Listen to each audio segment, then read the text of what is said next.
శ్రీమాత్రి నమః. అందరికీ నమస్కారం అండి. మనకి 2025 సంవత్సరంలో సెప్టెంబర్ 22వ తేదీ నుండి అక్టోబర్ 2వ తేదీ వరకు దేవీ నవరాత్రులు అయితే జరుగుతాయి కదండి. ఈ నవరాత్రుల పూజకు సంబంధించి చాలామందికి చాలా సందేహాలు అయితే ఉంటాయి.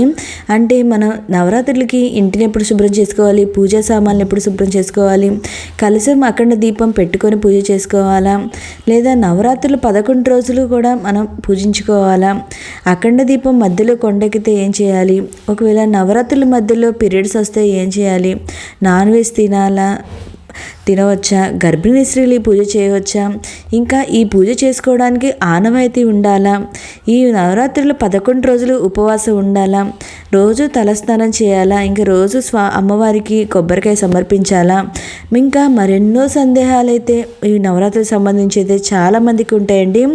కొంతమంది ఇంట్లో అమ్మవారి ఫోటో అయితే ఉండదు, తెచ్చుకొని పెట్టుకోవాలా, లేదా ఎలాగ పూజ చేసుకోవాలి అనే చాలా సందేహాలు అయితే అందరికీ ఉంటాయండి. వాటన్నిటికీ సమాధానాలు అయితే ఇప్పుడు తెలియజేస్తాను. ఇంకా నేను చెప్పినయే కాకుండా మీకేమన్నా సందేహాలు ఉంటే నా కామెంట్ బాక్స్లో కామెంట్ పెట్టండి. ప్రతి ఒక్కరికి రిప్లై అనేది ఇస్తాను. దుర్గామాతకు అత్యంత ప్రీతికరమైన దేవీ నవరాత్రుల వేడుకలు అయితే మనకి సెప్టెంబర్ 22వ తేదీన అయితే ప్రారంభం అవుతున్నాయి. ఈ ఉత్సవాలను దేశవ్యాప్తంగా ఘనంగా జరుపుకుంటారండి. సకల సౌభాగ్యాలను అందించే అమ్మవారిని నవరాత్రుల సమయంలో భక్తి శ్రద్ధలతో పూజిస్తే కనక వర్షం కురిపిస్తుంది ఆ తల్లి. ఆ తల్లికి పూజ చేసుకోవడానికి మనం ముందుగా ఇంటిని అయితే శుభ్రం చేసుకోవాలండి. ఇంటిని మనకి సెప్టెంబర్ 21వ తేదీ వచ్చి అమావాస్య సూర్యగ్రహణం వచ్చిందండి. చాలామంది అమావాస్య రోజు ఇంటిని దేవుడి సామాన్లు అయితే శుభ్రం అయితే చేసుకోవారు, అమావాస్య పట్టింపు ఉన్న వాళ్ళు. ఒకవేళ మీకు అమావాస్య పట్టింపు లేకపోతే ఆ 21వ తేదీ ఆదివారం రోజున క్లీన్ చేసుకోవచ్చు. సెప్టెంబర్ 20వ తేదీ వచ్చి మనకి శనివారం వచ్చిందండి. ఆ రోజైనా మనం ఇంటిని పూజ సామాన్లు అన్నిటిని క్లీన్ చేసుకోవచ్చు. మాకు ఈ రోజులో కుదరదండి, మన నవరాత్రులు స్టార్ట్ అయిన రోజు క్లీన్ చేసుకోవచ్చు అంటే మీరు నవరాత్రులు ప్రారంభించే రోజైనా ఉదయాన్నే మనం ఇంటిని పూజ సామాన్లు అన్నిటి క్లీన్ చేసుకొని నవరాత్రులు అయితే కలశం అఖండ దీపం పెట్టుకొని నవరాత్రులు పూజ అయితే చేసుకోవచ్చండి. ఒకవేళ మాకు మధ్యలో పీరియడ్స్ వస్తాయండి, మేము అప్పుడేం చేయాలి అనుకునే వాళ్ళు, మీరు ఎప్పుడైతే పూజ అనుకుంటున్నారో ఆ రోజు ముందు రోజైతే అంతా క్లీన్ చేసుకొని ఆ తర్వాత అమ్మవారికి పూజ అయితే చేసుకోండి. ఇంకా ఈ నవరాత్రుల పూజ చేసుకోవడానికి ఏదైనా ఆచారం ఆనవాయితీ లాంటిది ఏదైనా ఉండాలా అంటే ఏమీ అవసరం లేదండి. మీకు అమ్మవారికి పూజ చేసుకోవాలి అనే గట్టి సంకల్పం ఉంటే చాలు, అమ్మవారికి ఈ 11 రోజులు పూజ అయితే చేసుకోవచ్చండి. ఈసారి మనకి 11 రోజులు అయితే నవరాత్రులు వచ్చిందండి. ఇలా 11 రోజులు అనేది 10 సంవత్సరాలకు ఒకసారి అయితే వస్తుంది. ఈసారి అయితే వదులుకోకుండా అమ్మవారికి అయితే ఖచ్చితంగా పూజ అయితే చేసుకోండి ప్రతి ఒక్కరూ. ఇంతవరకు నవరాత్రులు పూజ చేసుకోలేదండి, మరి ఇప్పుడు కొత్తగా ప్రారంభించవచ్చు అనుకునే వాళ్ళు కూడా అమ్మవారిని పెట్టుకొని చక్కగా పూజ అయితే చేసుకోవచ్చండి. ఆ తల్లి యొక్క చల్లని చూపు మనందరి మీద అయితే ఉంటుంది. ఒక సంవత్సరం అమ్మవారిని పూజించిన తర్వాత ప్రతి సంవత్సరం కూడా అమ్మవారిని పూజించాలా అంటే మీకు ప్రతి సంవత్సరం చేసుకుంటే మనకే మంచిదండి. ఆ తల్లి యొక్క కరుణ మన మీద అనేది ఉంటుంది. అయితే మీకు ఒక సంవత్సరం చేసుకున్న తర్వాత నెక్స్ట్ ఇయర్ మాకు పూజ చేసుకోలేకపోతున్నాము, అడ్డంకి వచ్చింది అనుకుంటే అప్పుడు మీరు ఆ తల్లికి అయితే చెప్పుకోండి, ఎందుకు పూజ చేసుకోవట్లేదో అని చెప్పుకోండి. ఆ తల్లి అయితే కరుణిస్తుంది మనల్ని. ఇంకా ఈ నవరాత్రులు పూజ చేసుకోవడానికి అమ్మవారి ఫోటో ఖచ్చితంగా ఉండాలా అంటే చాలామంది ఇళ్ళల్లో అమ్మవారి ఫోటో అయితే పెట్టుకోరండి. ఎందుకంటే అమ్మవారు ఉగ్ర స్వరూపం అని పెట్టుకోరు.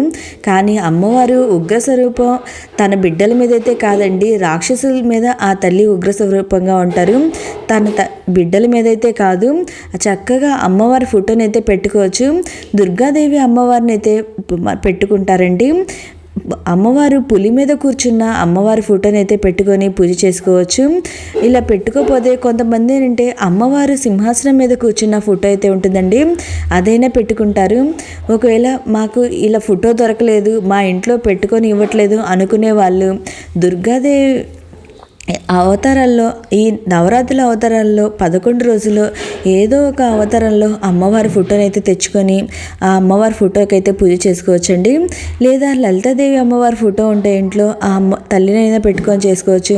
సరస్వతీదేవి అమ్మవారిని కానీ లక్ష్మీదేవి అమ్మవారిని కానీ ఇలా ఎవరినైనా పెట్టుకొని మనం ఈ నవరాత్రుల 11 రోజులైతే పూజ అయితే చేసుకోవచ్చండి. ఇంకా తర్వాత వచ్చి నవరాత్రులు 9 రోజు అమ్మవారిని పూజించాలా అంటే 11 రోజులు అమ్మవారిని పూజించాలంటే అమ్మవారికి 11 రోజులు పూజ చేసుకుంటే చాలా మంచిదండి. ఈ 11 రోజులు ఈసారి అమ్మవారు మనకి 11 రోజులు అయితే దర్శనం అయితే ఇస్తారు. ఒకవేళ మీకు 11 రోజులు చేసుకోవడానికి కుదరదు, మాకు అడ్డంకులు వస్తాయి అనుకునే వాళ్ళు మొదటి 3 రోజులైనా పూజ చేసుకోవచ్చు, లేదా చివరి 3 రోజులైనా పూజ చేసుకోవచ్చు అండి.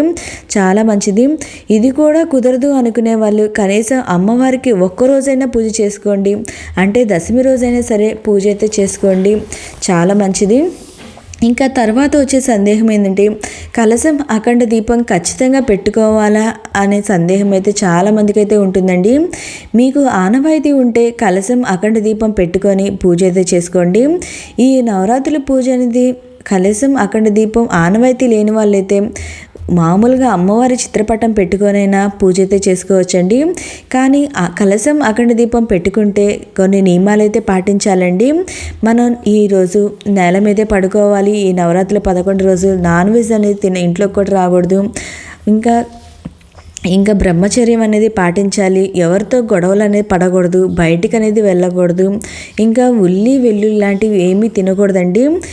మనం ఈ నవరాత్రులు చేసేవాళ్ళు అంటే ఈ కలశం అఖండ దీపం పెట్టుకునే వాళ్ళు మనం మీకు కొత్తగా మేము ఈ వ్రతాన్ని ప్రారంభిస్తున్నామండి, కలశం అఖండ దీపం పెట్టుకొని చేసుకోవాలనుకుంటున్నాము అనుకునే వాళ్ళు పెట్టుకొని చేసుకోవచ్చండి. కానీ ఈ సంవత్సరం అలా పెట్టుకుంటే ప్రతి సంవత్సరం కూడా ఆ తల్లికి కలశం అఖండ దీపం పెట్టుకొని పూజ అయితే చేసుకోవాలి. ఇంకా మరొక వచ్చేదండి అఖండ దీపం ఖచ్చితంగా పెట్టుకోవాలా అనే సందేహం అయితే ఉంటుందండి.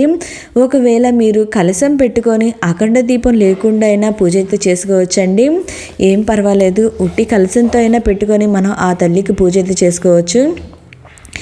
మనం పెట్టిన అఖండ దీపం మధ్యలో కొండెక్కితే ఏం చేయాలి, అశుభమా అని సందేహం అయితే ఉంటుందండి. ఏదైనా కారణం చేత అఖండ దీపం కొండెక్కితే ఆ ప్రమిదలోని వత్తిని తీసి కొత్త వత్తిని అయితే వేసి కొంచెం ఆయిల్ వడ్డించి దీపం వెలిగించాలి. ఇంకా ఎలాంటి తప్పులు లేకుండా చూసుకో తల్లి అని చెప్పుకొని తల్లికి ఒకసారి చెప్పుకొని పూజ అయితే చేసుకోండి. ఈ నవరాత్రులు 9 రోజులు తలస్నానం చేయాలా అంటే మీకు ఆరోగ్యరీత్యా అంతా బాగుంటే రోజు తలస్నానం అయితే చేసి అమ్మవారికి పూజ అయితే చేసుకోండి.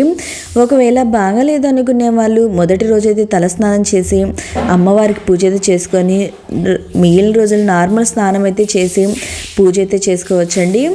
ఇంకా తర్వాత వచ్చేది ఏంటంటే రోజు కొబ్బరికాయ కొట్టాలా పూజలో అంటే మీరు రోజు కొబ్బరికాయ కొట్టనవసరం లేదండి. మీరు కొబ్బరికాయ సమర్పించాలి అనుకుంటే రోజు అయినా కొట్టుకొని పూజ అయితే చేసుకోవచ్చు. ఇంకా నవరాత్రులు పీఠం పెట్టుకున్న పూజ చేసుకున్న మధ్యలో పీరియడ్స్ వస్తే ఏం చేయాలి అని సందేహం అయితే ఉంటుందండి.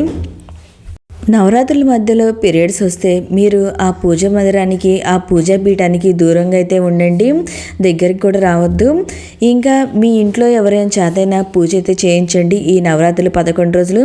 ఒకవేళ అది కూడా కుదరదు అనుకునే వాళ్ళు మీ ఇంటి దగ్గర ఉన్న వాళ్ళని పిలిపించి ఆ పూజా పీఠము అన్నిటిని అయితే తీయించేసి మీకు స్నానమైన తర్వాత మరలా తిరిగి పూజ అయితే ప్రారంభించవచ్చండి.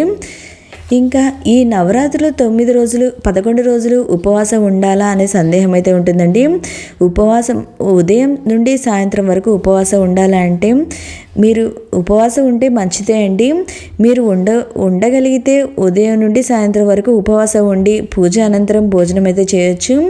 లేదా ఉండలేము అనుకునే వాళ్ళు ఉదయం పూజ అయ్యేంత వరకైనా ఉపవాసం ఉండి తర్వాత భోజనం అయితే చేయొచ్చు. ఉపవాసం ఉండే వాళ్ళు మధ్యలో పాలు పండ్లు ఇలాంటివైనా తీసుకోవచ్చండి. ఇంకా ఈ నవరాత్రుల పూజ ఏ సమయంలో చేసుకోవాలంటే ఈ పూజ అనేది ఉదయం సాయంత్రం 2 వేళలా చేసుకోవచ్చండి కుదిరితే, లేకపోతే ఉదయం అయినా చేసుకోవచ్చు సాయంత్రం అయినా చేసుకోవచ్చండి ఈ పూజ.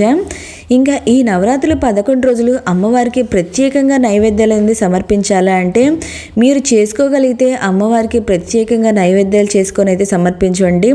ఒకవేళ మాకు కుదరదు అనుకునే వాళ్ళు అమ్మవారికి చిన్న బెల్లం ముక్క పెట్టినా పండ్లు పెట్టినా కానీ అమ్మవారు సంతోషిస్తారండి. ఇంకా ఈ నవరాత్రులు 11 రోజులు అమ్మవారికి ఏ రోజున అమ్మవారు ఏ అలంకారంలో ఉంటారో ఆ అలంకార సంబంధించిన ఫోటోని అయితే పెట్టుకొని పూజ చేసుకోవాలనే సందేహం అయితే ఉంటుందండి. అవసరం లేదండి, మీరు ఏదో ఒక అవతారంలో ఉన్న అమ్మవారి ఫోటో అయితే పెట్టుకొని పూజ చేసుకోవచ్చు ఈ 11 రోజులు. ఇంకా ఈ 11 రోజులు నాన్ వెజ్ అనేది తినకూడదా అంటే ఈ 11 రోజులు నాన్ వెజ్ అనేది తినకుండా నియమ నిష్టలతో ఆ తల్లికి పూజ అయితే చేసుకోవాలండి. ఇంకా బ్రహ్మచర్యం అనేది పాటించాలంటే అవునండి, ఈ పూజ చేసుకునే వాళ్ళు బ్రహ్మచర్యం అనేది పాటించాలి. గర్భిణీ స్త్రీలు ఈ పూజ చేసుకోవచ్చు అండి. అంటే మీరు 6 నెలల పైన అయితే వాళ్ళైతే ఈ నవరాత్రుల పూజ అయితే చేసుకోకూడదండి. 6 నెలల లోపైన వాళ్ళు ఈ నవరాత్రుల పూజ అయితే చేసుకోవచ్చండి. అంటే ఓకే అండి, ఈ నవరాత్రులకు సంబంధించిన సందేహాలు ఏమిటో నేను ఇక్కడే తెలియచేశాను. మీకు ఇంకా ఏమైనా సందేహాలు ఉంటే నా కమెంట్ బాక్స్లో కమెంట్ పెట్టండి, నేను ప్రతి ఒక్కరికి రిప్లై ఇస్తాను. మీకు ఈ వీడియో నచ్చినట్లయితే లైక్ చేయండి, మీ ఫ్రెండ్స్ అండ్ ఫ్యామిలీ మెంబర్కి షేర్ చేయండి. ఓకే అండి, థ్యాంక్ యూ ఫర్ వాచింగ్.